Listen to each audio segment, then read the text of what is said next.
नीतिसूत्रे अध्याय 3 वचन 27-28. तुम्हाला तुमची शांती सापडली आहे, पण तुम्ही ती फक्त स्वतःपुरतीच मर्यादित ठेवली आहे का?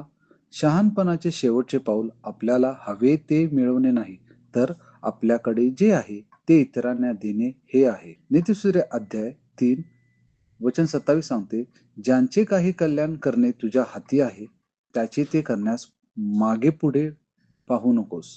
मुख्य संदेश: शहाणपण म्हणजे केवळ वाईट न करणे नव्हे, तर आपल्या क्षमतेनुसार चांगले करणे देखील आहे. जर तुमच्याकडे कोणाला मदत करण्यासाठी साधन, वेळ, शब्द असतील आणि समोरच्याला त्याची गरज असेल, तर ते राखून ठेवणे म्हणजे सावधगिरी नव्हे, तर तो मूर्खपणा आहे. स्पष्टीकरण: जग यशाची व्याख्या साठा करणे अशी करते, पण परमेश्वर यशाची व्याख्या प्रवाह कशी करतो या विश्वासाच्या आराखड्यात आशीर्वाद हे प्रभावित होण्यासाठी आहे, सूचना राहण्यासाठी नाही. जेव्हा तुम्ही कोणाचे चांगले करणे थांबवता, तेव्हा तुम्ही तुमच्या स्वतःच्या शांतीच्या मार्गात अडथळा निर्माण करता. खऱ्या शहाणपणात जगणे म्हणजे ईश्वरी उदारतेचा एक मार्ग बनणे होय.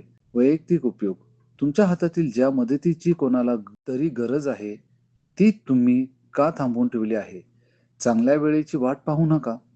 जर आपल्या जर आज तुमच्याकडे मदत करण्याची शक्ती असेल, तर शहाणपण सांगते, पुढे व्हा, सहाय्य मुक्तपणे करा आणि पहा तुमची स्वतःची शांती कशी विस्तारते.